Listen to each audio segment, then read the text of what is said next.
BNP জনগণের ভালোবাসায় সিক্ত হয়ে দায়িত্বপ্রাপ্ত হতে চায়। বিভাজন সৃষ্টি করে যারা মনে করছেন যে আগামীতে লাভবান হওয়া যাবে অথবা গণতন্ত্রে যাওয়ার পথকে আরো দীর্ঘস্থায়ী করা যাবে, তারা বোকার স্বর্গে বাস করছে।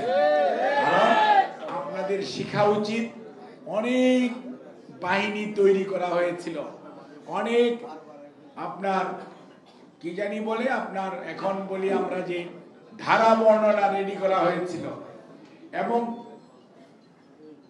রাষ্ট্রীয় সম্পদ লুণ্ঠন করে এমন ভাবে দেশে এবং বিদেশে একটি সুবিধাভোগী শ্রেণী তৈরি করা হয়েছিল। মানুষ কিন্তু অনেক ক্ষেত্রে খুব হতাশায় নিমজ্জিত হয়েছিল যে হয়তোবা ওদের সাথে আর পারা যাবে না।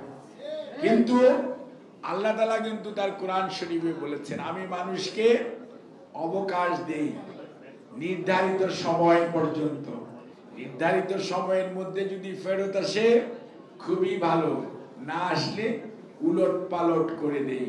অর্থাৎ আপনাকে বুঝতে হবে, আজকে যারা চেয়ারে বসে অথবা চেয়ারের বাইরে থেকে ক্ষমতার স্বাদ আস্বাদন করে মনে করছেন এটা আরো একটু লম্বা করবেন এবং জনগণকে 14তে ভোট দিতে দেন নাই, 18তে রাত্রে করেছে, 24-এ দরকার পড়ে নাই, এখন 26-এও এটাকে টেনে লম্বা করে অধিকার হারা করে রাখবেন।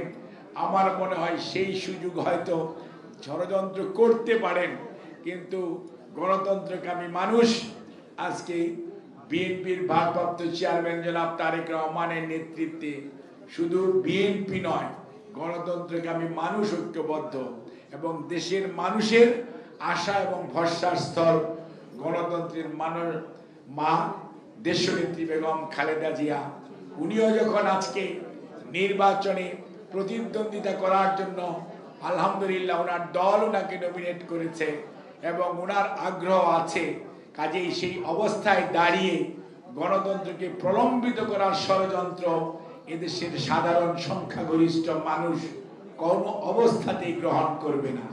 কাজেই শ্রমিক ভাইরা মনে রাখবেন, গণতান্ত্রিক পরিবেশ যদি থাকে আপনার আমার দাবি আদায় হবে, আলোচনা হবে ওভার দি টেবিল।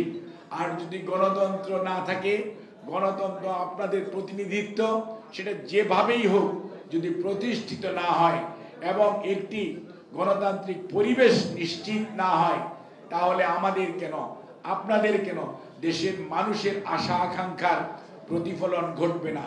কাজে এই অবস্থায় আমাদের এখন সবচেয়ে বড় দরকার, সেই 6 নভেম্বর রাত্রে যেমন সিপাহী জনতার ঐক্য হয়েছিল, ঠিক একই ধরনের ঐক্য আজকে আমাদের সকল শ্রেণী পেশার মানুষের দরকার।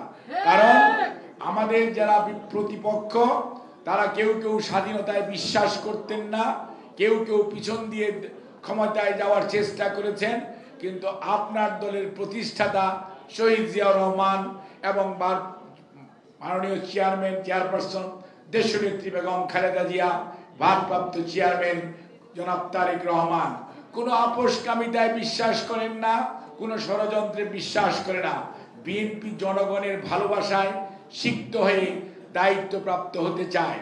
সেই লক্ষ্যেই আমরা এই ঘরে যারা আছি, এর বাইরে যারা আছি, সকল শ্রেণী পেশার মানুষকে 7ই নভেম্বরের যে ঐক্য, যে শিক্ষা, সেই শিক্ষাকে আমাদের ধারণ করতে হবে এবং সেই ঐক্য যদি আমরা ধরে রাখতে পারি, আগামী জাতীয় নির্বাচনে 31 দফার আলোকে জনগণের ভাগ্য উন্নয়নের জন্য জনগণকে সাথে নিয়ে দায়িত্বপ্রাপ্ত হয়ে জনাব তারেক রহমানের নেতৃত্বে ইনশাআল্লাহ শ্রমিক শুধু নয়, সারা দেশের আমাদের অধিকার হারা মানুষের সকল দাবির সফল বাস্তবায়ন হবে বলে আমরা আশা করি।